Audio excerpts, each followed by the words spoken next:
नमस्कार विद्यार्थी मित्रांनो, आपल्या डबल अकॅडमीच्या या प्लॅटफॉर्मवर तुमच्या सगळ्यांचं स्वागत आहे। तर मित्रांनो, आज आपण या व्हिडिओच्या माध्यमातून जाणून घेऊया इयत्ता 9वीच्या जवाहर नवोदय विद्यालयाच्या एंट्रन्स एक्झामसाठी कमीत कमी वेळेमध्ये जास्तीत जास्त अभ्यास कसा केला पाहिजे। त्यामुळे हा व्हिडिओ विद्यार्थ्यांनी शेवटपर्यंत नक्कीच बघितला पाहिजे। तर बघा, सगळ्यात आधी आपण बघूयात आपल्या डबल अकॅडमीमध्ये जवाहर नवोदय विद्यालयाची बॅच इयत्ता 6वी आणि 9वीच्या विद्यार्थ्यांसाठी मित्रांनो अवेलेबल आहे आणि ही बॅच ऑनलाईन असणार आहे मित्रांनो। तर आपल्या बॅचचे आपण वैशिष्ट्य जाणून घेऊया। शाळेच्या वेळेनुसार तुम्हाला क्लास उपलब्ध करून दिला जाणार आहे। तुमचा जो शाळेचा वेळ असणार आहे तर त्या शाळेच्या वेळेमध्ये तुम्हाला क्लास अटेंड करणं जमत नाही, त्यामुळे तुम्हाला शाळा संपल्यानंतर तुम्हाला क्लास अवेलेबल करून दिला जाणार आहे मित्रांनो। जुन्या प्रश्नपत्रिकांचं सुद्धा क्लासमध्ये विश्लेषण घेतलं जातं। 2021 ते 2025च्या ज्या तुमच्या मागच्या वर्षीचे क्वेश्चन पेपर आहेत तर त्या क्वेश्चन पेपरचे ॲनालिसिस सुद्धा विद्यार्थ्यांनो क्लासमध्ये अवेलेबल करून दिलं जातं। मित्रांनो, डिजिटल बोर्डवरती लेक्चर लाईव्ह असणार आहे आणि मित्रांनो test series e book note सुद्धा तुम्हाला क्लासमध्ये मोफत प्रोव्हाइड करून दिल्या जातात। व्हिडिओ डाउनलोड करण्याची सुद्धा सुविधा आहे, त्यामुळे तुम्ही तुमच्या वेळेमध्ये लेक्चर कितीही वेळा तुम्ही बघू शकता। मित्रांनो, तुम्हाला बॅचबद्दल अधिक माहिती हवी असेल तर या नंबरवरती संपर्क करा 8010 45 77 60 आणि 9049353101 या नंबरवर सुद्धा तुम्ही संपर्क करू शकता। तर मित्रांनो, तुमची जवाहर नवोदय विद्यालयाची एक्झाम आहे तर ती 7 फेब्रुवारी 2026 मध्ये होणार आहे। तुमची नवोदयची 9वीच्या विद्यार्थ्यांची जी एक्झाम आहे तर ती 7 फेब्रुवारी 2026 रोजी होणार आहे।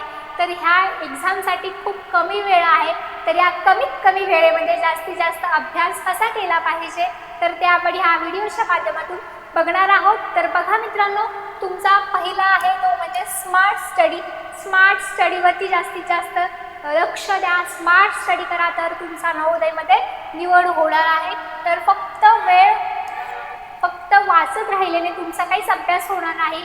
व्यवस्थित कन्सेप्ट समजून अभ्यास करा, कन्सेप्ट समजल्या तरच तुमचा अभ्यास आणि तो त्या वेळेचा फायदा होणार आहे। त्यामुळे व्यवस्थित कन्सेप्ट लक्षात घ्या, जे महत्त्वाचे टॉपिक्स आहेत त्यांच्यावर फोकस करा।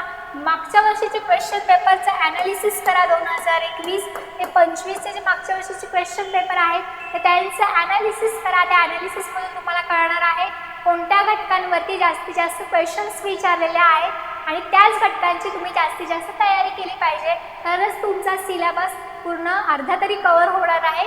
तर MCQ फॉर्मॅटमध्ये क्वेश्चन्स विचारले जाणार आहेत, त्यामुळे टॉपिक्स वेगळे करा, जसे की गणिताचे सूत्र, विज्ञानातील परिभाषा आणि सामाजिक शास्त्रातील तारीख आणि घटनाक्रम जे MCQ फॉर्मॅटमध्ये आहे तर त्याच क्वेश्चन्सची तयारी करा।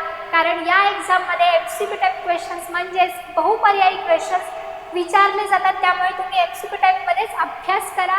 आणि मित्रांनो, दररोज किमान 2-3 तास अभ्यास करणं गरजेचं आहे। 5-6 तास अभ्यास नाही केला तरी सुद्धा चालणार आहे, परंतु 2-3 तास तुम्ही स्मार्ट पद्धतीने अभ्यास करणं गरजेचं आहे। 100% एकाग्रतेने अभ्यास करा। अभ्यासासाठी वेळ ठरवताना प्लॅन कसा करायचा आहे आपण एक्झाम्पल बघूयात, उदाहरण बघूयात। तुम्ही तुमच्या आवडीनिवडीनुसार वेळापत्रक ठरवू शकता। तर बघा, याच्यामध्ये 6:30 ते 7:30 PM म्हणजेच गणित बुद्धिमत्ता, याच्यामध्ये सूत्र आणि प्रॅक्टिस। तर दुसरा बघू आपण 7:30 ते 8:15 पर्यंत विज्ञान आणि संकल्पना आणि 8:15 ते 9 पर्यंत मराठी, हिंदी आणि इंग्रजी याच्यामध्ये व्याकरण आणि वाचन आहे। तर हे जे एक्झाम्पल दिलेलं आहे तुम्हाला, तर तुम्ही तुमच्या आवडीनिवडीनुसार तुम्ही व्यवस्थित वेळेचं नियोजन करा, दिवसाचा टार्गेट ठरवा, आपण काय वाचणार आहोत आजच्या दिवशी तर ते सुद्धा ठरवा, रिव्हिजन सुद्धा करा, सराव प्रश्नसंच सुद्धा सोडवणं गरजेचं आहे। मित्रांनो, तुमची जी रिव्हिजन आहे ती तुमच्या यशाची गुरुकिल्ली आहे। तुम्ही जे वाचत आहात, शिकत आहात ते 3 वेळा उजळणी करा। 3R मध्ये तुम्ही रिव्हिजन केली पाहिजे। रीड, रिव्हिजन आणि रिव्हिजन।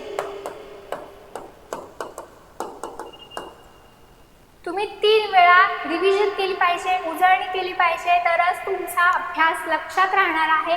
मित्रांनो, रिव्हिजनसाठी तुम्ही व्हिज्युअल लर्निंग म्हणजेच यूट्यूबवरचे स्टडीशी रिलेटेड व्हिडिओ सुद्धा तुम्ही बघू शकता। फक्त स्टडीसाठीच तुम्ही सोशल मीडियाचा वापर करायचा आहे.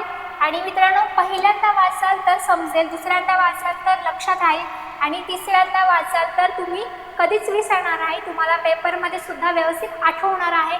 आणि दिवसभरामध्ये थोडा वेळ फक्त उजळणीसाठी त्या नवीन अभ्यास नाही केला तरी सुद्धा चालणार आहे, परंतु रिव्हिजन करा. तुमचा जो अभ्यास झालेला आहे त्या घटकावरती जास्तीत जास्त रिव्हिजनसाठी वेळ द्या, तरच तुम्हाला विसरायला वेळ मिळणार नाही रिव्हिजन केली तर. बघा, टेस्ट देणं सुद्धा सुरू करा. टेस्टमधून सुद्धा तुमची रिव्हिजन होणार आहे. मित्रांनो, कमी वेळेमध्ये तयारी करताना टेस्ट देणं हे सर्वात मोठी रिव्हिजन असणार आहे.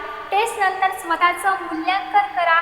आपण कुठे आहोत आणि आपलं काय काय चुकलंय, आपलं काय काय वाचायचं राहिलेलं आहे तर त्याचं मूल्यांकन सुद्धा करणं गरजेचं आहे. कुठे चुका झाल्या आहेत ते सुद्धा तुम्ही शोधायचं आहे. पूर्वीचे पेपर सोडवा. तुमचे ऑफिशियल वेबसाईट आहे JNPSCची, तर त्या ऑफिशियल वेबसाईटवरती तुम्हाला मागच्या वर्षीचे क्वेश्चन्स पेपर मिळणार आहे किंवा यूट्यूबवर सुद्धा तुम्हाला क्वेश्चन पेपर मागच्या वर्षीचे मिळतात, उपलब्ध असणार आहे. तर ते सुद्धा तुम्ही सोडवा. मनस्थिती सकारात्मक ठेवा, पॉझिटिव्ह राहा आणि वेळ कमी आहे या भ्रमामध्ये राहू नका. व्यवस्थित अभ्यास केलात, नियोजन केलं तर तुमचा नवोदयमध्ये निवड होणार आहे. तुमचं लक्ष फक्त अभ्यासावर ठेवा. तुम्ही जे डेली टार्गेट्स ठरवलेले आहेत तर ते सुद्धा पूर्ण करा आणि मी करू शकतो असा आत्मविश्वास ठेवा, तर तुमचं व्यवस्थित अभ्यास सुद्धा होणार आहे. मित्रांनो, तुम्ही जर ग्रुपमध्ये शिकवत असाल, म्हणजे ग्रुपमध्ये अभ्यास करत असाल तर दुसऱ्याला म्हणजे तुमच्या फ्रेंडला सुद्धा शिकवा, तर तुम्हाला जास्त समजणार आहे. झोप सुद्धा व्यवस्थित घ्या, कारण झोप महत्त्वाची आहे. झोपेमध्ये तुमचा मेंदू माहिती साठवतो. सोशल मीडियाला ब्रेक द्या, अपव्यय टाळा वेळेचा, कारण तुमचा वेळ खूप लिमिटेड आहे. 7 फेब्रुवारी 2026 रोजी तुमची एक्झाम होणार आहे आणि या एक्झामसाठी वेळसुद्धा कमी आहे. वेळेचा अपव्यय टाळा. सोशल मीडिया तुम्ही अभ्यासासाठीच बघितला पाहिजे. अभ्यासाशी रिलेटेड जे व्हिज्युअल लर्निंग आहे तर ते तुम्ही बघितलं पाहिजे. तर मित्रांनो, सोशल मीडियाला ब्रेक द्या आणि तुम्ही व्यवस्थित अभ्यास केलात, अभ्यासाचं नियोजन केलं तरच तुमची नवोदयसारख्या नामांकित शाळेमध्ये निवड होणार आहे आणि तुमचं इयत्ता 12वीपर्यंत शिक्षणसुद्धा मोफत होणार आहे. तर मित्रांनो, अशाच उपयुक्त माहितीसाठी आणि मार्गदर्शनासाठी आपल्या चॅनलला सबस्क्राईब करा आणि हा व्हिडिओला सुद्धा लाईक आणि शेअर करा. थँक्यू.